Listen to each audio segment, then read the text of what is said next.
He's got sores on his hands. He's got new sores. I don't know where these sores are coming from, but they're weird looking sores that he gets on his hands. And he's constantly putting them in the camera shot.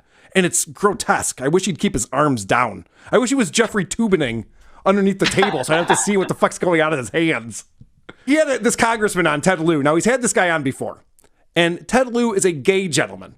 And the last time he was on there, he said, the great Ted Lieu. Oh, no, doesn't he do it again? This is from just this Tuesday's episode. All right. Thank you so much for coming on, Ted. I really appreciate it. Terrific. Have a good day. Please come back again, all right? Will do. Thank you. All right. Thanks, Ted. All right. The great Congressman Ted Lieu from California. The fruity cop. I mean, the fruity Congress. I mean, isn't he just a great guy? John really, his brain can't handle too many things at one time. Oh, and it's great too because you can watch it happen. So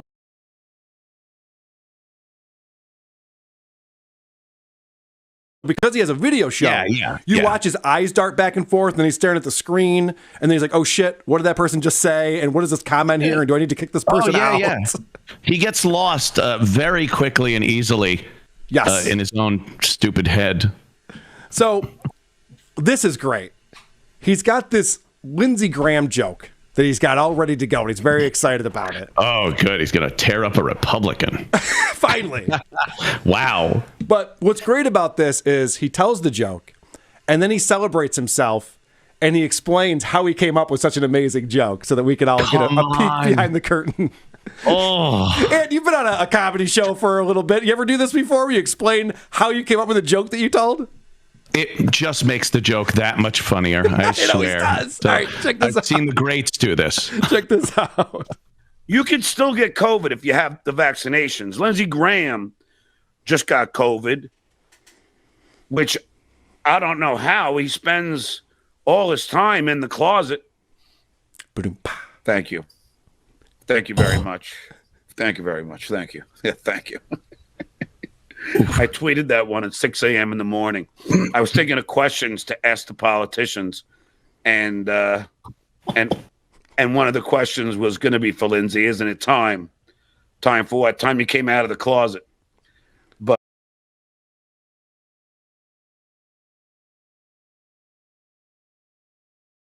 then I thought of that joke. All right. So, wow. I know. He thought it was so good. Yes, E! Entertainment's behind the joke.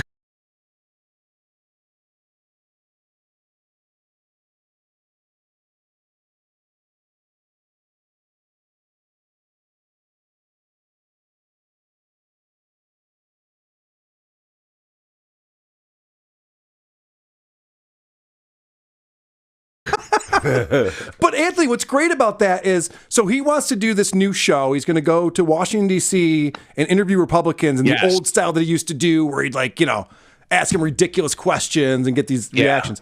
So he's trying to come up with these questions now, and it's literally the Ringo Starr joke, but less witty. What did you do with the money? But in this one, it's I forget what the fucking setup was, but it was so stupid. Like, don't you think it's time? Don't you think it's time? That's and the guys would be like, "Time for what?" Yeah. You're like, no one would answer that way. No. Yeah.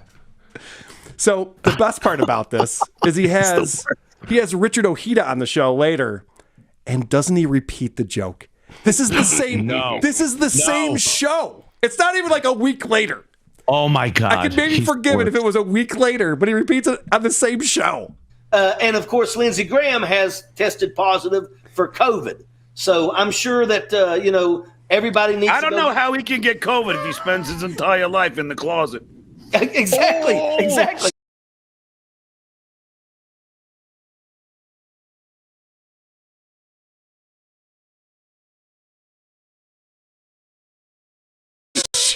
He couldn't contain himself. He couldn't wait. I got something for this. He came flying out with that. Oh my God! He's like Braveheart. Hold, and then. Hold on! Shut the fuck up! I got a joke. by the way, let me explain to you. It was 7 a.m. in the morning, sunrise time, in the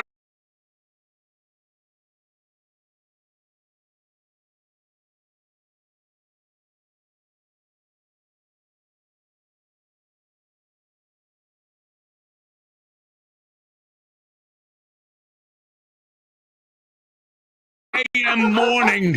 AM in the morning. Sunrise time. Not p.m. moon time.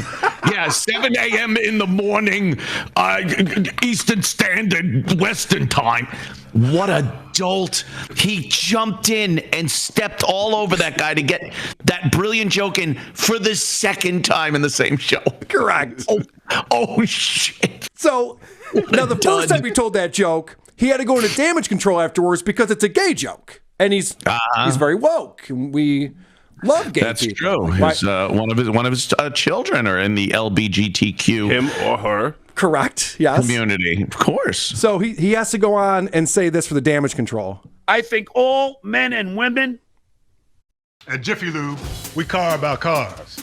In fact, we're kind of obsessed. Equal, and that includes trans, bi, and whatever else.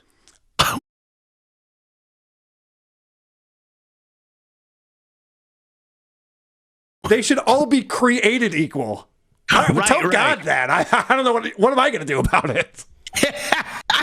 Yeah, he did. He doesn't say are created equal. No, they should be created equal. I Should think be. maybe I'm in the minority, but I think the bis and the trans should be created equal. Okay. He is so bad. I can't get enough of John. Again, another one that if this was a character, yeah. Maybe, I wouldn't even get into the argument, but maybe the fetus didn't murder a family of 5. Possibly. I know. That's the thing, too. He's like, he can't even understand why someone would feel that way. And his guest goes, well, the reason, what they'll tell you is, this whole thing. Yeah. An innocent life, John, is what that would be their response to such a ridiculous. They have such a hard time with PST and figuring out EST. 4 hours, or he can't figure out what the time zone is. They can never figure it out.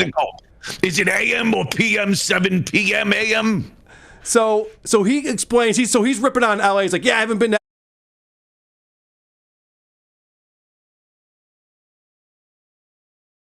LA in a while, and he gets into it, and then John reveals something that's hilarious. Someday I'll return to your magical city where everyone buys shoes and no one walks anywhere, and I'll be back in the PST. I can't wait.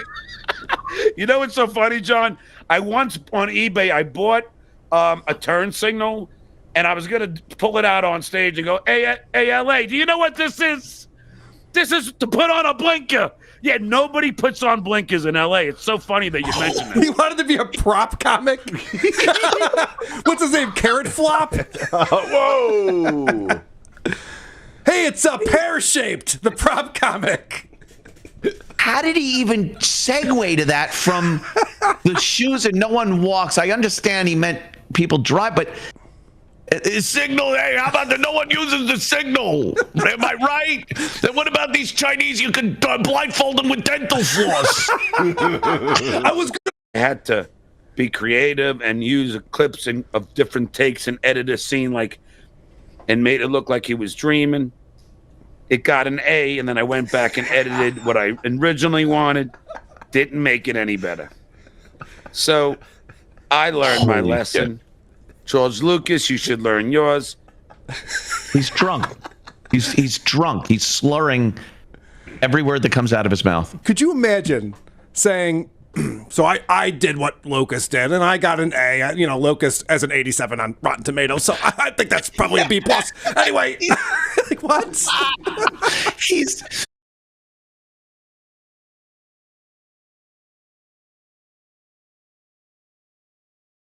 He's talking about his college NYU days and comparing a film he made, which I would kill to see, by the way. Yes. I would kill to see this. If he put that out for $20,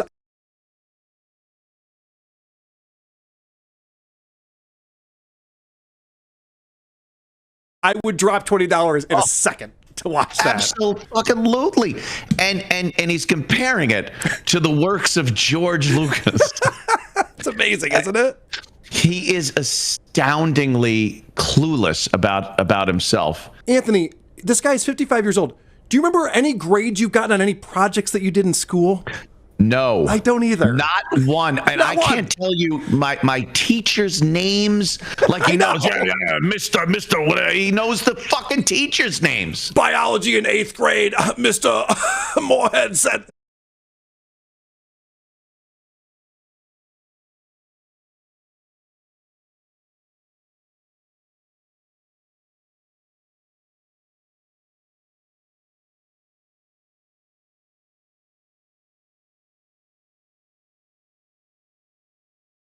Like, what? I learned that carbonite in your lungs. Carbonite. I don't know. So this is kind of related to this. He's talking about now he used to write, quote unquote, the cold opens for The Tonight Show when he was the announcer on the Jay Leno show. Right. And this is a little bit of a longer clip, but he's going to tell this story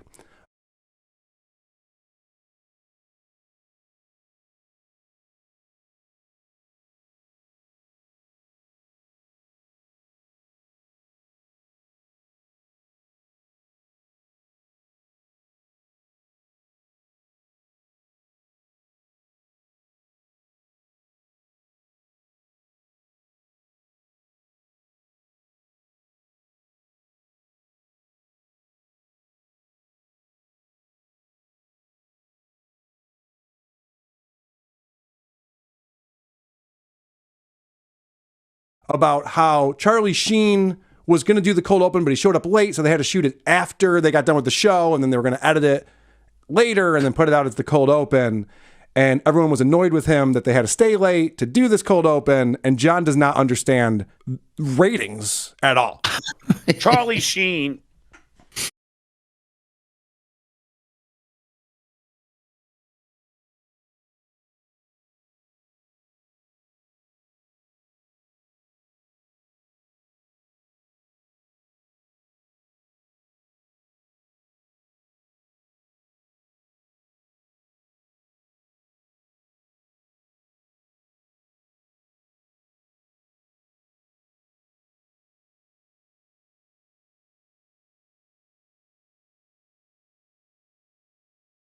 Loved to do the cold opens. And he came in, but he showed up late because he's Charlie Sheen. And we didn't have time to shoot it before. But he said, I really want to do it. So we had to shoot it after the show and then insert it into the show later. It's called editing, folks.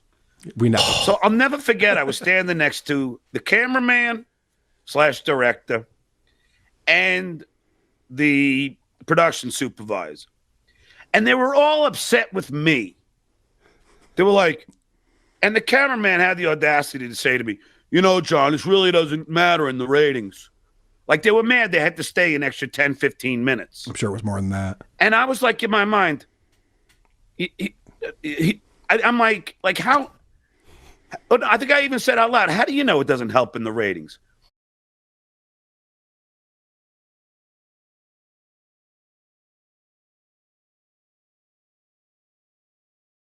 The only way to know it doesn't help in the ratings is if you go by a Charlie Sheen episode where there wasn't a cold open, and then take a Charlie Sheen episode where there was, and then you can see if where there was, people get to see him up front, and then they stick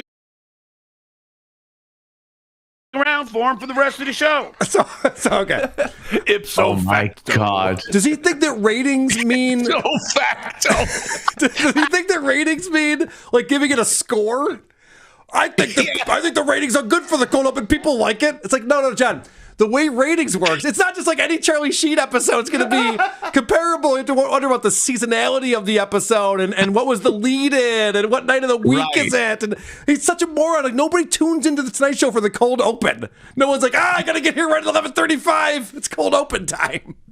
And I don't think the cold open, whether you like it or not, is going to decide if you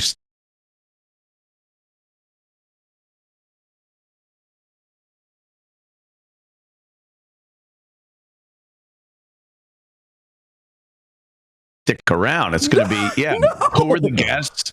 You know, nothing matters right up until Jay Leno. Right. And then when Jay comes out, then people will be like, "Oh, who are the guests? I think I'll stick around. Jay was funny in his monologue."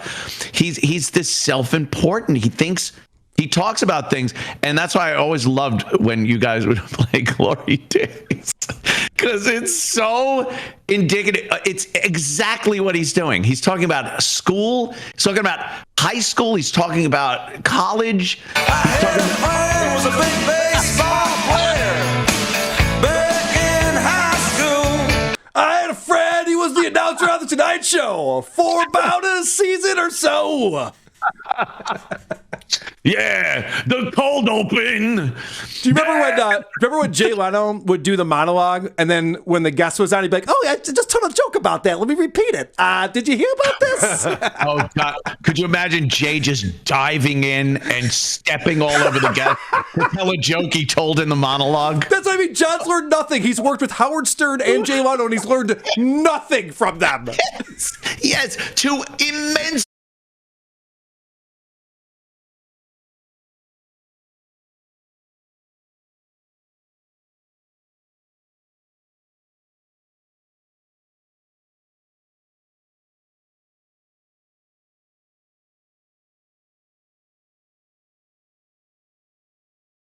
Successful broadcasters in a couple of different mediums, right? And he can't figure out extremely good at what they do. Anything.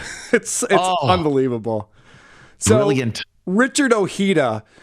Now, Richard Ojeda is going to do his Bill Maher appearance at the end of the month, and Stuttering John lets him know that he can give him a ride because John wants to try to get on the show, obviously. Of course. So he says, "Oh, I can give you a ride to the Bill Maher show because he got a new car." And the question is, because he's been talking about this new car for months now. He's supposed to have a Tesla 2 months ago. So the question is, well, what did you get? And he does not answer the question. And by the way, Major, when you do come, you know, I got a new car now, so I This is the reason why I've canceled my internet subscription. What if I sold the Mustang? So you know, I could drive you to Bill Maher show in class. Hell yeah, let's do it. So what is it? Ford Festiva? What we got here? No, it's a little more high end than that. But so when are you coming? Do you know? Does that not sound like a fifth grader telling a lie? Yeah, right. I brought this.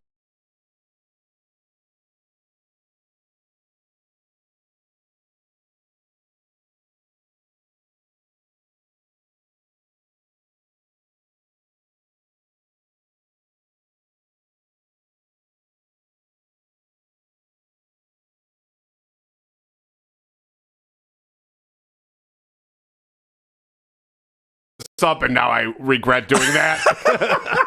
Well, I was looking at the Ford Festiva, but they actually don't make those anymore. But anyway, the point is, No, so what'd you get? No, it's more high end than that, and it flies. A unicorn in the trunk, like a child just lying. He can't control himself. I would love to know what it is. Oh, there's somebody who lives near him who has sent me photos. Oh, so really? I'd love for that person to give me an update. If we're in that old spot where the Mustang used to be, I'd love to know. Oh, we can find that out. No, whatever it is, it's missing a blinker because I needed a comedy bit.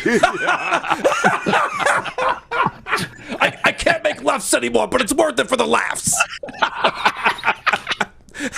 Jesus. I haven't made a left turn since the funny bone. Right, so this is him at the end of the show. So I don't know if you know this, but he has his realtor license.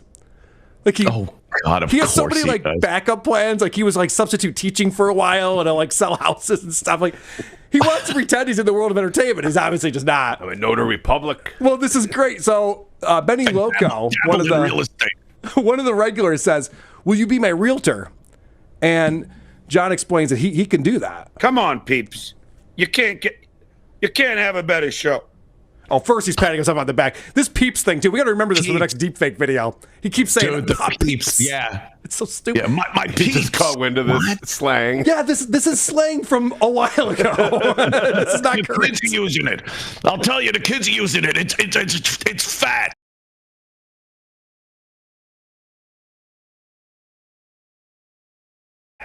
It's bad. You guys see this Peep the Frog meme? That's where I got it from. Peep the frog. You can't get. Come on, peeps. You can't have a better show. Oof. Benny It's like Loco, Foster thanks for Brooks. the $5.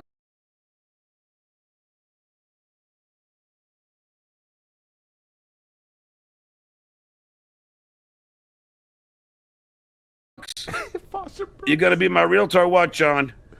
Yes, I will be if you want me to be.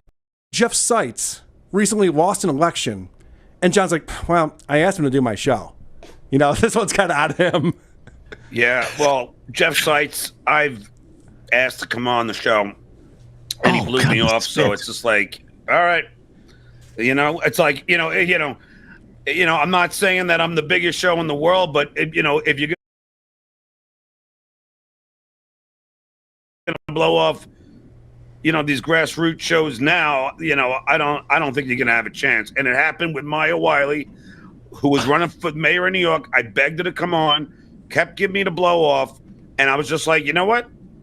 Keep on blowing me off. It's silly because I have a big New York following. It's silly. She could dress up as Spider-Man in Times Square and talk to more people than John. COVID is going to kill you, and COVID's scary, and Florida is scary. So then after that, John goes, oh, shit, that didn't work. So he starts plugging more of his shows that are coming up. I am also going to be at the Laugh Factory in Reno, headlining the show September 28th to October 3rd, and then at the Laugh Factory in Vegas, October 25th through the 31st. I just thought I'd give those plugs out, and I'm about to book a bunch of other shows. So because I'm going out there. How do these guests continue to go on his show? What are they thinking? And like you're supposed to. I think he 10 million. Maybe he did say 18 million. Going from 18 million radio listeners.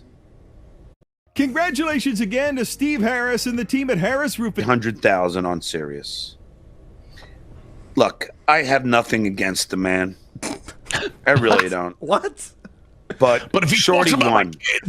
If any of you people think it's okay to rip your freaking fans off like that, then you're part of the problem. All right, couple things here. So first off, Ant, you were on Sirius XM.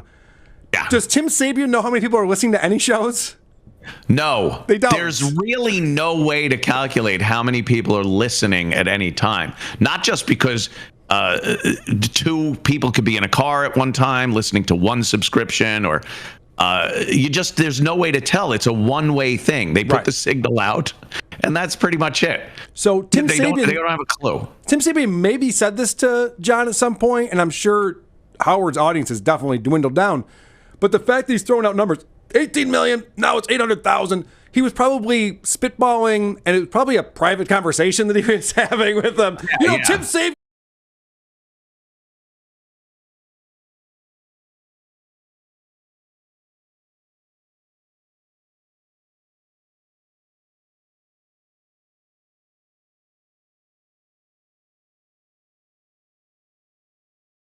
Said Howard Stern sucks now. Like, wait, what? You guys used to work together. What are you doing? All programming for 2 months. Like, everyone would be outraged about that. Well, yeah. Yeah, except for the fact that Sirius has like hundreds of channels. Yeah, you still got your 80s on 8. And you're not signing a contract. You can cancel anytime. You can cancel. That's why when he said, if you like Howard ripping you off, it's like, what's he coming into your house and stealing the subscription money? And you subscribe to it. You could just stop subscribing. You can stop at any time. I did it when Anthony Cumia was fired. I was like, fuck these assholes. I'm not going to listen to them anymore. And then I did that thing where you create a new email address and get the free thing every month. I go, oh no, man. Really? Yeah. Turns out I did. There is one thing I hate more. There's nothing I hate more than shaving. Well, bathing. Having to deal with right-wing lunatics. Roaches. The only things I hate more than shaving are cockroaches and bed bugs. Roaches. Green screen stands that won't work. Clipping toenails. So this is the last clip I'm going to play. This is the thing that you don't do when you're in Hollywood. And God bless John for not understanding this at all. He lists the people who he hates. All right, this is the list of people that John despises. The worst people, human beings. Number 1, Chelsea Handler. Okay. The worst person ever on the face of this planet. Number 2, Sacha Baron Cohen. Okay. Complete idiot. Number 3, Bob Smigel.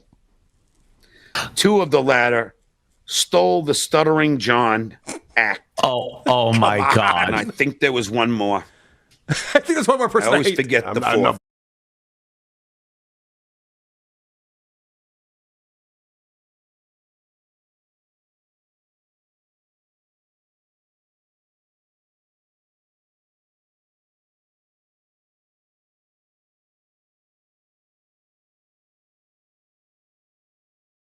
This guy, but Wait. Oh, Ryan Seacrest. Another douchebag. The most successful guy in broadcast. Live, they're listening. And I get on and I'm like, well, it was easy to find parking, that's for sure. I go, I've never parked at this club. I was right at the front door, the first spot. I go, the whole lot was empty. It was and then we're just goofing on John's act. It wasn't funny. Yeah. And he just blows up. Fuck this guy. Fuck that fuck. So his friend just starts coming for the poker games. And this is years ago. And that guy is now like one of our group's closest friends. Oh, no shit. And John hates it. You only there because of me. I brought you here. Who the fuck are you to say I'm here because of you? It's classic. Yeah, we still hang out. We still play poker. We goof on John relentlessly. I was going to say, I'm guessing that guy and John are not tight anymore. Oh, no. He's like, and then he says to me, because we'd ask him, he goes, why the fuck were you hanging out with the guy? Yeah. Because he's such a douche. And he goes, I know, man, but like I grew up around here and it's Stuttering John. You thought like, oh, I'm going to hang out with Stuttering John. It's just, what an asshole. I hear that from a lot of people. People who try to get into Stuttering John's show, they're like, yeah, but the Howard Stern years, and I get it, man. I loved Stuttering John too. I heard Dr. Steve talking about this just the other day. He's like, well, I mean, he made some great radio. We can all agree on that. But this current version of Stuttering John, like that's at a certain point, people are going to totally forget about the Howard Stern years. And this is the only thing we're going to remember about Stuttering John is this lunatic version. The legacy is happening. Yes.